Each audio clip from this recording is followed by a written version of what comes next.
আজকে আমি নারকেল নাড়ু বানাবো, সেজন্য দুটো নারকেল নিয়ে নিয়েছি। তো নারকেল দুটো ভালো আছে কি দেখেই নিই, আগে ফাটিয়ে নিই। তো দেখুন আমার নারকেলটা তো ফাটছেই না, তাড়াতাড়ি আমি পাচ্ছি না তো অনেক বেড়ে বেড়ে ভাঙার পরে দেখুন কতক্ষণ পরেকার আমার এটা ফেটেছে ওপরকার মালাটা। তো দেখুন এখন আমার কিন্তু নারকেলের পুরো শ্বাসটা একেবারে পুরোই উঠে গেছে। তা আর একটা আমার নারকেল আছে, এটা এখন দেখে নেব যে কেমন আছে এই নারকেলটা। অনেক দিন হলো আমার ঘরে আছে, আমি কিনে নিয়েছিলাম। তো যা, এটা তো একদম নষ্ট হয়ে গেছে। এখন আমি কি দিয়ে বানাবো নারকেল নাড়ু? একটাই তো ভালো আছে, তাহলে আমাকে এখন এটা দিয়ে বানাতে হবে। তো আমি এটা কেটে 4 পিস করে নিলাম। এখন এই গ্রেটারে আমাকে ঘষে ঘষে গ্রেট করে নিতে হবে, না হলে কিন্তু হবে না।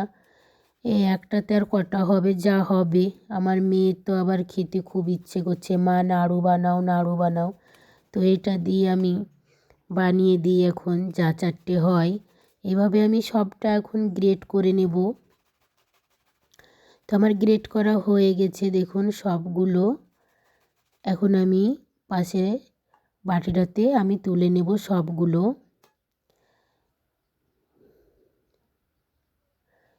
অল্প করের জন্য আমি এখন আর একটা কিছু অ্যাড করে দেবো এর সঙ্গে। ভাবছি কি দেব, মূলো দেব না গাজর দেব। গাজরটাই দিয়ে দিই। তাই গাজরটা আমি ছিলে নিয়েছি আর গ্রেটারে এভাবে ঘষেও নিচ্ছি। নারকেলের সাথে কিন্তু খেতে খুব ভালো হবে।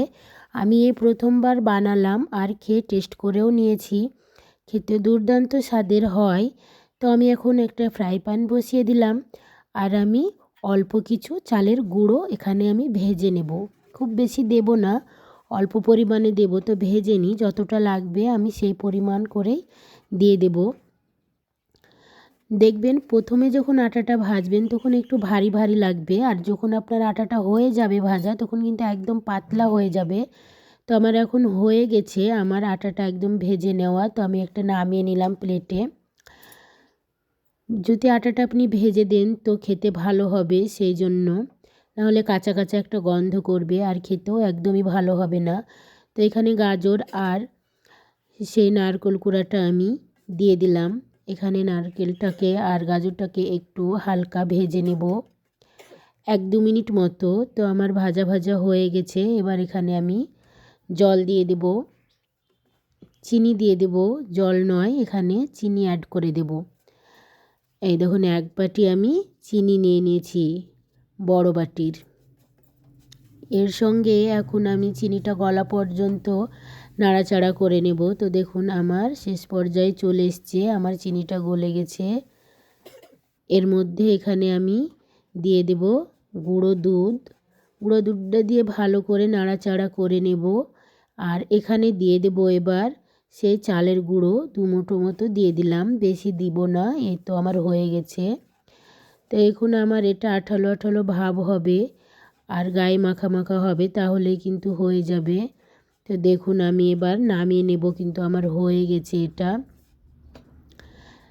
একদম একটা প্লেটে নামিয়ে একটু ঠান্ডা করে নেব। আর ঠান্ডা করার পরে কিন্তু নাড়ুগুলো বানাতে হবে, না হলে কিন্তু একদম হাতে লেগে যাবে, পুড়ে যাবে। তো আমার এখন একদম হয়ে গেছে, দেখুন কতটা সুন্দর। আমি নামিয়ে নেব।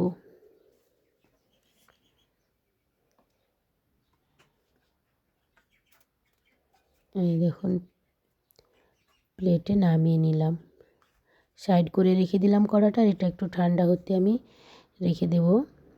তো ঠান্ডা হয়ে গেছে।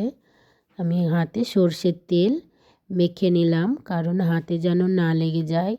বাবা কি গরম, হাতে তো একদম জ্বালা করছে, মনে হচ্ছে যেন হাতটা আমার পুড়েই যাবে। তো তাড়াতাড়ির মাধ্যমে করে নিচ্ছি, অতটা যেন ভালো হচ্ছেও না গরমে। ভালোভাবে আমি পাচ্ছি না, হাতে তো নিতেই পারছি না, একদম লাল হয়ে গেছে হাতটা।